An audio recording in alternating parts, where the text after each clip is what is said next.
They say every village has secrets, but Khandwa's secret starts ticking at exactly 7 p.m.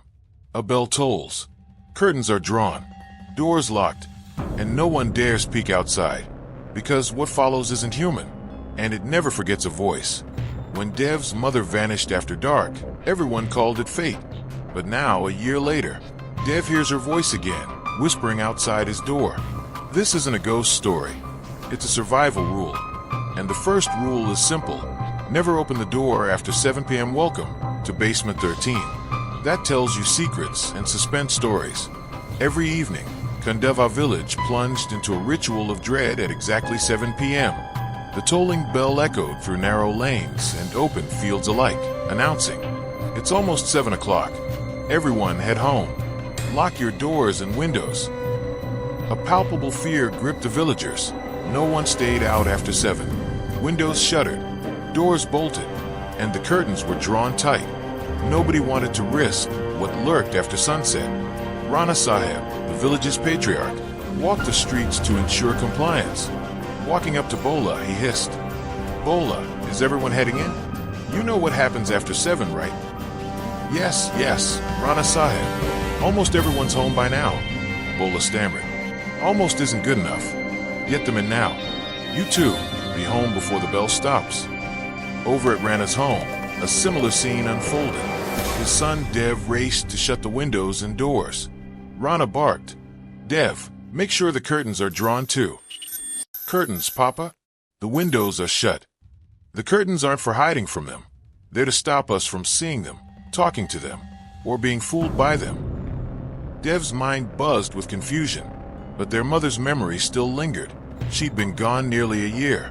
Before bed, Dev asked, "Papa, did something happen to Mama because she didn't obey the rule?" Rana's gaze hardened, but he only repeated, "7 o'clock is coming. Get it done."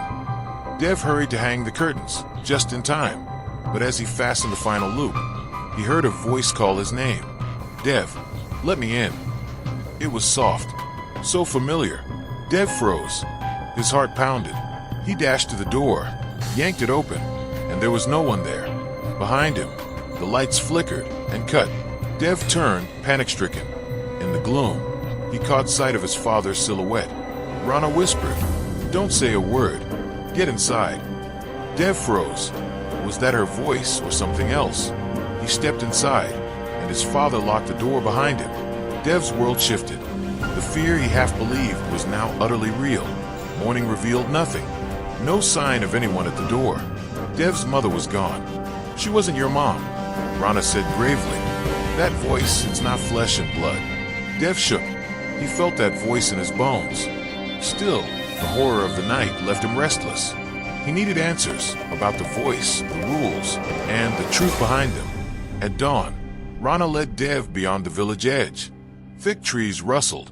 Wild grass clutched at their ankles until they reached an old, rusted bus parked by the road. Rana pointed. "This is where your mother died." He explained. Late one night, they were coming home after 4 a.m.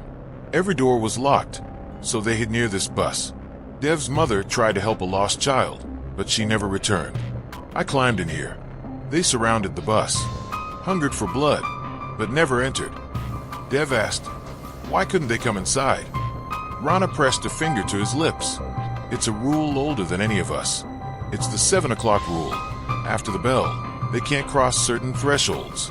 Doors, windows, curtains, they're barricades." Dev's mind spun with possibilities. This bus, this boundary, saved his father's life, but it didn't save his mother. He needed to know more. Later that afternoon, he followed Baban, a villager who lived nearby the bus. Tellingly, Baban's house bore no curtains, yet he lived. "Baban," Dev asked, "you saw that night?" Baban nodded, eyes distant. "They tore your mom apart, but they never entered. Your father hid.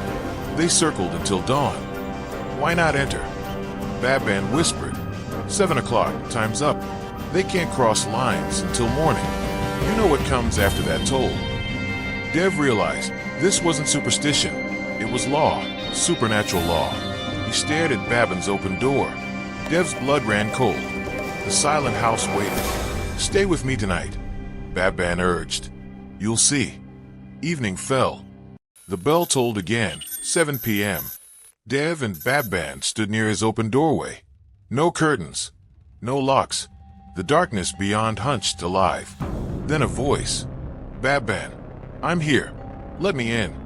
Baban stiffened. You hear her too? Dev nodded.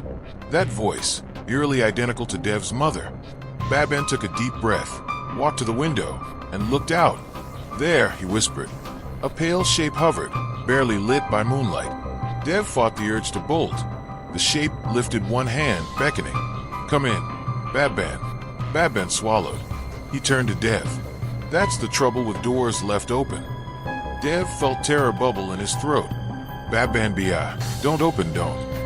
Baban didn't reply. His eyes flicked between his doorstep and the shadow outside. She was never alive after that night. Dev tried to pull him back, but Baban shook his head. I need to do this once for myself. He reached for the latch. Dev screamed. No, don't open it. Baban hesitated. This is my door, my rule. He unlocked it. The door creaked open inches. The figure glided forward, not quite touching the ground. Dev froze, saw her face, but she didn't step into the light.